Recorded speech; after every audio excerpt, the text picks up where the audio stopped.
घर आई हुई थी। मुझे नहीं लगता कि शुभांगी आशीष की फैमिली में समझौता रख पाएगी, क्योंकि जिस तरह से आशीष की बहनें हैं वो देखकर तो बिल्कुल नहीं लगता कि शुभांगी वहां खुश रहेगी। वैसे शुभांगी, तुझे पता था कि आशीष की 6 बहनें हैं? 3 शादीशुदा हैं पर 3 तो कुंवारी हैं, और आशीष 6 बहनों का इकलौता भाई है। ज्यादा बात ही नहीं हो पाती थी। हाँ, पिछले दिनों आशीष ने मुझे बताया था कि उसके घर में उसकी मम्मी और बहनें हैं। वो सबसे छोटा है, अपनी बहनों का लाडला है। अब क्या करूं, मैंने ये सोचकर प्यार थोड़ी किया था कि उसकी बहनें भाई हैं या नहीं। मुझे तो आशीष के नेचर से प्यार हुआ था, उसकी सादगी से प्यार हुआ था। ये सब बातें तो बाद में सामने आती है ना। वो बात तो ठीक है, पर तू मुझे देख, मेरी 2 नंदें हैं और दोनों इतनी तेज हैं, हर समय आई रहती हैं। मेरी सासू माँ के कितने कान भरती हैं। तू तो जानती है मेरी अक्सर लड़ाई होती रहती है अपनी नंदों से। पर क्या करूं, मेरी तो शादी हो गई है, मुझे तो निभाना ही है। पर तेरे पास अभी भी समय है, तू तो ये शादी रोक सकती है। शादी के बाद पछताने से अच्छा है कि पहले ही संभल जाओ, पहले ही दूर हो जाओ। पता नहीं, मुझे भी घबराहट हो रही है। शादी होकर जाएगी, नंदों से भरा हुआ ससुराल होगा, सारा दिन रसोई में चूल्हा चौका ही करती रह जाएगी तू। रसोई में अभी शुभांगी की सहेली और बहन बातें कर ही रहे थे कि तभी माँ आ जाती है। शुभांगी बेटा, आशीष के मम्मी पापा और बहनें तुमसे मिलना चाहते हैं। एक काम करो, तुम चाय ले चलो। क्या हुआ, तेरा चेहरा क्यों उतरा हुआ है? माँ, आशीष की बहनें तो देखो, 1-2 नहीं, पूरी 6 बहनें। मैं तो कहती हूँ कोई बहाना कर दो, शुभांगी परेशान हो जाएगी शादी के बाद। अभी इन सब बातों के बारे में बाद में बात करेंगे, अभी पहले शुभांगी को मेहमानों से मिलने तो दो। शुभांगी बेटा, तुम्हारा जो दिल कहता है तुम वही करना, ठीक है? चलो, तुम चाय लेकर चलो, मैं दीपा और अंजलि के हाथ नाश्ते की ट्रे भिजवाती हूँ। शुभांगी के मन में शादी को लेकर कई सवाल उठने लगे थे। जो खुशी उसके चेहरे पर सुबह थी वो अब दिखाई नहीं दे रही थी। आशीष के परिवार वाले शादी के लिए हाँ करके चले गए। उन्हें शुभांगी बहुत पसंद आई थी। पर रात के समय जब आशीष शुभांगी को मोबाइल फोन पर कॉल करता है तो शुभांगी उसका फोन नहीं उठाती। आशीष शुभांगी को मैसेज कर रहा था, पर शुभांगी किसी भी मैसेज का जवाब नहीं दे रही थी। मैं क्या करूं, मुझे कुछ समझ नहीं आ रहा। आशीष मुझे लगातार फोन कर रहा है, मैसेज कर रहा है, पर मैं उसे क्या कहूं, कैसे कहूं, ये समझ नहीं आ रहा। पर मुझे बात तो करनी ही होगी। शुभांगी आशीष को फोन मिलाती है और उसे अपने दिल की बात कहती है। हेलो, क्या हुआ शुभांगी? मैं कितनी देर से तुम्हें फोन मिला रहा हूं और तुम मेरा फोन भी नहीं उठा रही हो और ना ही किसी मैसेज का जवाब दे रही हो। सब ठीक तो है ना? हमारे आने के बाद कोई बात तो नहीं हुई ना? मैं ठीक हूँ आशीष, यहाँ पर भी ऐसी कोई बात नहीं हुई है। बस मुझे तुमसे कुछ बात करनी है। क्या तुम मुझे कल मॉर्निंग में रेस्टोरेंट पर मिल सकते हो? ठीक है, हम कल मिलते हैं। आशीष और शुभांगी अगले दिन एक रेस्टोरेंट में मिलते हैं। आशीष, मैं तुम्हें बहुत प्यार करती हूँ और मैं शादी तुमसे ही करना चाहती हूँ, पर मुझे शादी के बाद अलग रहना है। मेरा मतलब है, मैं इतने बड़े परिवार में नहीं रह सकती। तुम्हारी इतनी सारी बहनों के बीच मुझसे नहीं रहा जाएगा। मेरे मन में बहुत घबराहट है और अगर तुम अलग नहीं रह सकते तो तुम मुझे भूल जाओ, मैं तुमसे शादी नहीं कर पाऊंगी। तुम ये कैसी बातें कर रही हो शुभांगी? मेरी सभी बहनें मुझे जान से भी प्यारी हैं। मैं तुमसे शादी करने के लिए अपनी बहनों को नहीं छोड़ सकता, मैं अपने परिवार को नहीं छोड़ सकता। कोई बात नहीं, अगर तुम्हें मुझसे शादी नहीं करनी तो मैं तुम्हारे बिना रह लूंगा। सॉरी, मैं तुम्हारी इस बात को नहीं मान सकता। बाय। आशीष और शुभांगी के बीच दूरियां पैदा हो गई। जब सच्चाई आशीष की बहनों को पता चली तब उन्होंने एक ही डिसीजन लिया। देख आशीष, तू हम बहनों का लाडला भाई है, तेरे लिए हम अपनी जान भी दे सकते हैं। अगर शुभांगी चाहती है कि तू शादी के बाद अलग रहे तो उसकी बात मान ले। देख, हम तीनों की शादी हो गई है, इन तीनों की भी कुछ टाइम में हो जाएगी, पर माँ को, इस घर को और तुझे शुभांगी की बहुत जरूरत है। हम जानते हैं तू शुभांगी से बहुत प्यार करता है और तेरी खुशी में ही हमारी खुशी है। भाई, हमारा कहना मान, तू शुभांगी से शादी कर ले प्लीज। ज्योति ठीक कह रही है आशीष बेटा, हमें भी कोई ऐतराज नहीं है, और फिर अलग रहने में क्या ही बुराई है। तू कभी कभी मिलने आ जाए करना, अब ये तीनों भी तो मिलने आती है ना, और फिर अंकिता, निशा और पूजा भी तो है मेरे साथ। तू टेंशन क्यों लेता है? शुभांगी को फोन कर और उससे बात कर।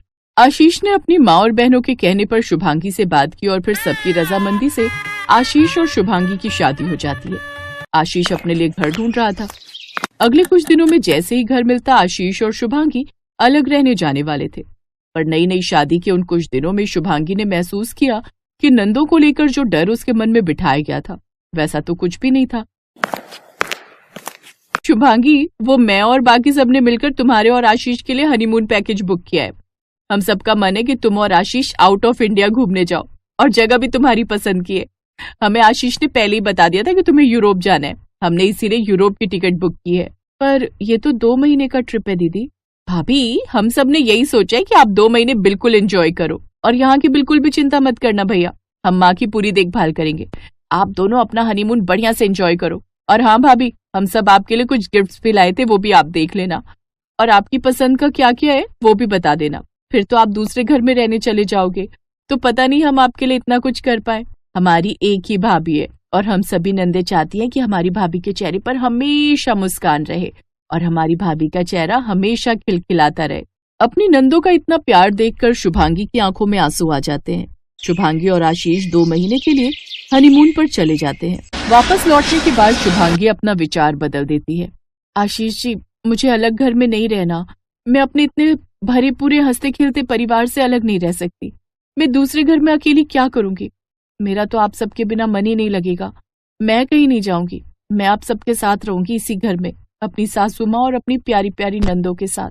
शुभांगी का फैसला सुनकर आशीष की मम्मी और बहनों के चेहरे पर खुशी आ जाती है। कहते हैं परिवार छोटा हो या बड़ा, इससे कोई फर्क नहीं पड़ता। जहाँ प्यार होता है वहाँ खुशियाँ अपने आप दस्तक देती हैं। तभी तो कहते हैं प्यार बांटने से प्यार मिलता है।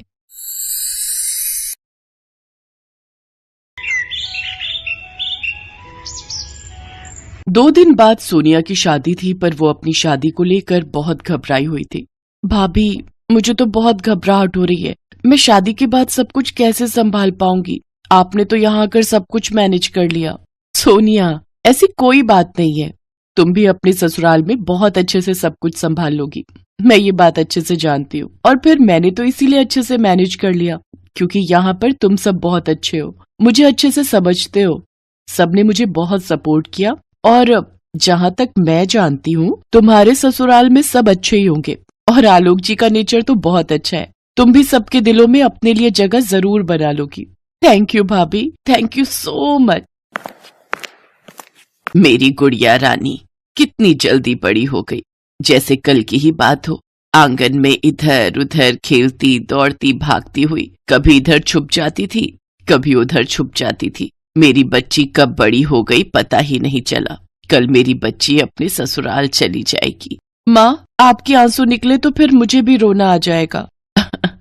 अरे मेरी बिटिया, ये खुशी के आंसू हैं, मैं रो थोड़ी रही हूँ। देख, बिल्कुल भी नहीं रो रही। मेरी प्यारी ननद, अब तुम समय पर सो जाओ, सारे रिश्तेदार भी सो चुके हैं। एक काम करो, तुम मेरे साथ ही सो जाओ। कल सुबह पंडित जी जल्दी आ जाएंगे, तुम्हारी हल्दी और चूड़े की रस्म भी होनी है। हाँ सोनिया, तुम भाभी के साथ ही सो जाओ। ठीक है माँ, मैं भाभी के पास सो जाती हूँ। और फिर अगले दिन सोनिया शादी करके धूमधाम से अपने ससुराल चली जाती है। सोनिया अपने ससुराल में सबके दिलों में जगह बनाने के लिए पूरी कोशिश करती है, पर सोनिया की सास और ननद दोनों ही उसे ज्यादा पसंद नहीं करती थी। अगले दिन ही उसकी ननद दरवाजा बजा देती है। सोनिया भाभी, जल्दी से उठ जाओ, माँ बुला रही है, पूजा का समय हो रहा है। अभी तो सुबह के 5 ही बजे हैं, इतनी जल्दी? तो रुको, मैं मेघा को बोल देता हूँ। नहीं नहीं, रहने दो आलोक, अच्छा नहीं लगता ऐसे मना करना, मैं उठी जाती हूँ। सोनिया दरवाजा खोलती है। मेघा, मैं नहा धोकर तैयार होकर नीचे आती हूँ। ठीक है, जल्दी आना, माँ को पूजा में देरी पसंद नहीं है।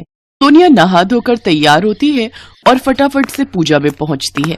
बहू, कल से 4 बजे उठा करो, 5 बजे मैं भोर की आरती करती हूँ। आज तुम्हारा पहला दिन था, इसलिए मैंने मेघा को उठा दिया था ताकि तुम्हें बोल दे। मैं तो सीढ़ियाँ चढ़ नहीं पाती हूँ, अब से तुम भी मेरे साथ पूजा किया करोगी। माँ, मैं सोने जाऊं? अब तो भाभी उठकर आ गई है। हाँ हाँ, तू जा सोने, मैंने तुझे नींद से उठा दिया। मेरी बच्ची, तुझे कॉलेज भी जाना होता है, जा तू जाकर आराम से सो, फिर मैं तुझे 8 बजे उठा दूंगी। सोनिया अपनी सास के साथ पूजा करती है। नाश्ते में उसकी सास उसे समोसे बनाने के लिए कहती है। सोनिया बहुत अच्छा खाना बनाती थी, उसने अपनी माँ और भाभी से बहुत सारी डिशेस बनानी सीखी हुई थी।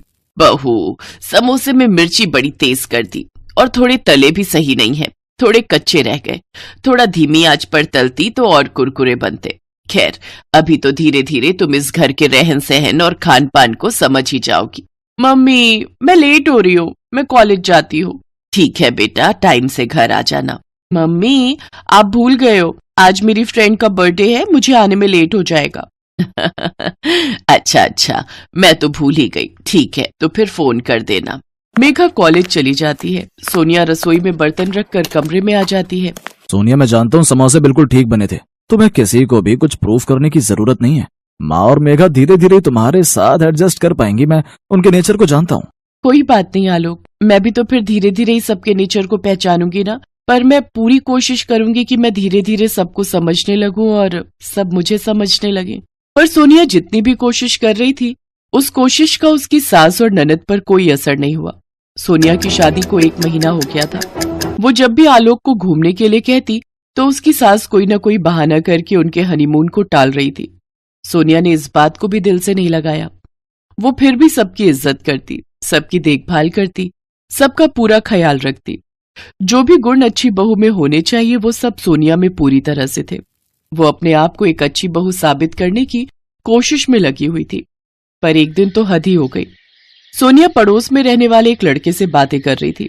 बातों ही बातों में सोनिया थोड़ी हंस पड़ी। कॉलेज से आते हुए उसकी ननद मेघा ने उसे एक लड़के से बात करते हुए देख लिया और जाकर सीधा ये बात अपनी माँ को बता दी।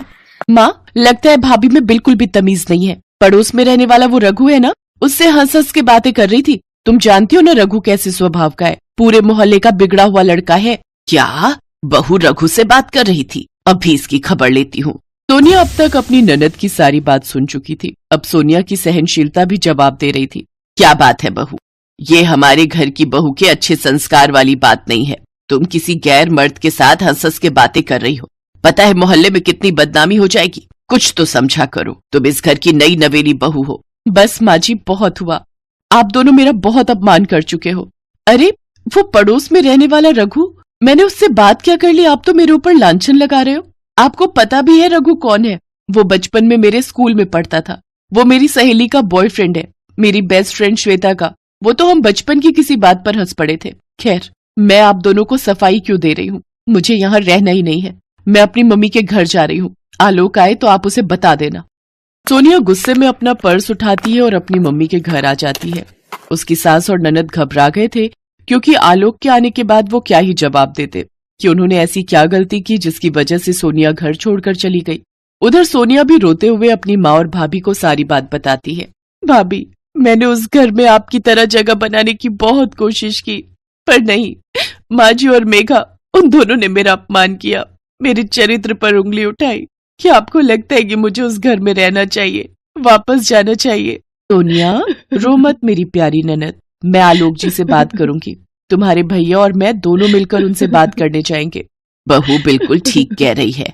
अरे हमने अपनी बेटी दी है तो ये थोड़ी है कि हमारा कोई सम्मान नहीं है। हमने अपनी बेटी को अच्छे संस्कार दिए हैं और वो मेरी बेटी पर इस तरह के लांछन लगा रही है। सोनिया, तुम्हें वहां जाने की कोई जरूरत नहीं है। अब पहले बात होगी तभी तुम वहां जाओगी। उधर आलोक भी अपनी माँ और बहन पर बहुत गुस्सा होता है। तुम्हें पता भी है मेघा, मैं जानता हूँ रघु को वो सोनिया के बचपन का दोस्त है। और खैर कुछ भी हो, वो मेरी पत्नी है। उस पर मैं अपने आप से भी ज्यादा विश्वास करता हूँ। मैं सोनिया को पिछले 3 साल से जानता हूँ। उसके जैसी बहू शायद ही आपको मिलती। अब आप दोनों को उससे माफी मांगनी होगी। सोनिया मेरी पत्नी है, उसका सम्मान करो माँ। वो इस घर की बहू है। मेघा, वो तुम्हारी भाभी है। तुम उसे इज्जत नहीं दोगी तो और कौन देगा? अगर तुम्हारे साथ शादी के बाद ऐसा ससुराल में सुलूक हो तो क्या तुम अपने ससुराल में एक दिन भी रह पाओगी? नहीं ना। तो सोचो सोनिया के दिल पर क्या बीतती होगी। वो बेचारी तो चुपचाप तुम सबसे थोड़ा प्यार पाने के लिए तरस रही है, पर तुम दोनों उससे बिल्कुल